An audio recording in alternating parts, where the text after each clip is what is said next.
Assalamualaikum warahmatullahi wabarakatuh. Masih di One on Ramadan Special dan masih bersama guru kita Al-Ustadz Muhammad Zulzikri Hafizahullah Ta'ala. Ustadz, makasih banyak atas kehadirannya kali ini, Ustadz. Sama-sama. Iya, dan kali ini kita ingin bertanya seputar kebiasaan kita di bulan Ramadan, di luar bulan Ramadan itu setiap habis jam-jam sholat tuh biasanya kita kayak habis sholat zuhur kita makan siang gitu, Ustadz ya. Dan Ramadan ya karena kita nggak ada makan, ya udah deh kita habisin waktu dengan bobo aja, Ustaz. Apalagi kan ada didukung dengan dalil bobo itu adalah ibadah. Bobo, iya, bobonya orang yang berpuasa itu adalah ibadah, Ustaz. Iya. Jadi ya kita semua jadinya ada planning nih, beberapa teman-teman tuh ya Ramadan berikut yang kali ini kita habiskan dengan bobo aja, Ustaz. Gimana, Ustaz? Iya, terima kasih atas pertanyaannya. Jadi masalah tidur di bulan suci Ramadan atau tidur pas kita puasa, ini perlu kita perinci. Kalau maksudnya tidur siang atau yang dalam pembahasan buku-buku hadis atau buku-buku fikih dikenal dengan nama qailula, maka itu nggak masalah. Karena tidur siang atau qailula adalah salah satu sunnah Nabi SAW. Tapi tidak menghancurkan produktivitas seorang dalam beribadah. Dan itu pun cuma sebentar aja. Ada yang qailula 15 menit, ada yang 30 menit, mungkin ada yang sejam, ada yang 2 jam.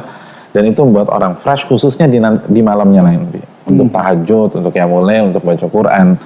Salah satu saran para ulama, kalau Anda mau fit di waktu malam, Anda qailulah di waktu siang. Tapi ada pun orang yang memang sudah punya agenda untuk memperbanyak tidur, karena ingin memperbanyak ibadah, karena terinspirasi bahwa tidurnya orang yang berpuasa itu ibadah, maka yang perlu kita dudukan adalah bahwa pola ini itu bersumber dari sebuah hadis, naumus shaim ibadah. Tidurnya orang yang berpuasa itu ibadah. Dan hadis ini terdapat dalam beberapa referensi seperti Mustad Ibnu Abi Aufa. Namun yang perlu kita camkan, hadis ini nggak valid, Zak. Jadi hadis ini nggak valid, Mas.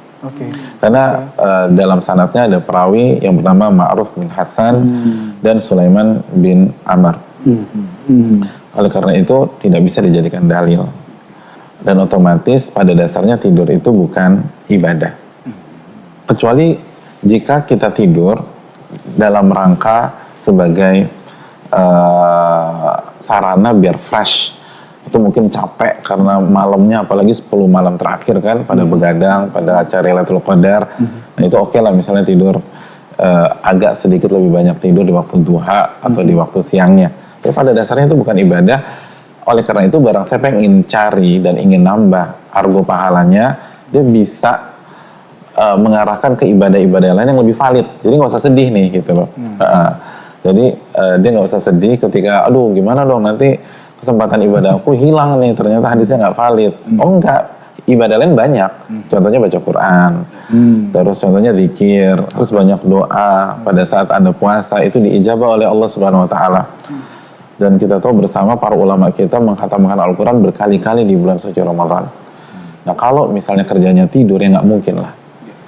Jadi pasang semangat yang begitu tinggi untuk beribadah kepada Allah. Dan kita tahu bersama bahwa para sahabat di Ramadan itu mempertahankan agama Allah Subhanahu Wa Taala di perang Badar.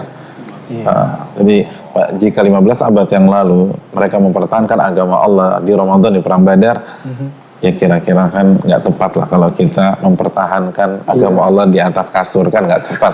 Jadi sekali lagi ini yang perlu kita camkan, dan PR kita banyak di Ramadan dan banyak majelis-majelis ilmu juga yang bisa kita datangi.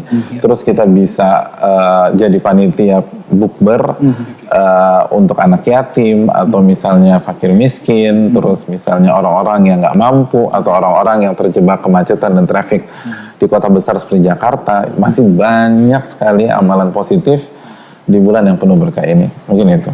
Terima kasih. Terima kasih atas penjelasan dan nasihatnya, Ustaz. Jazakallahu khairan. Subhanakallah wa bihamdik, asyhadu an la ilaha illa anta, astaghfiruka wa atubu ilaik. Assalamualaikum warahmatullahi wabarakatuh. Didukung oleh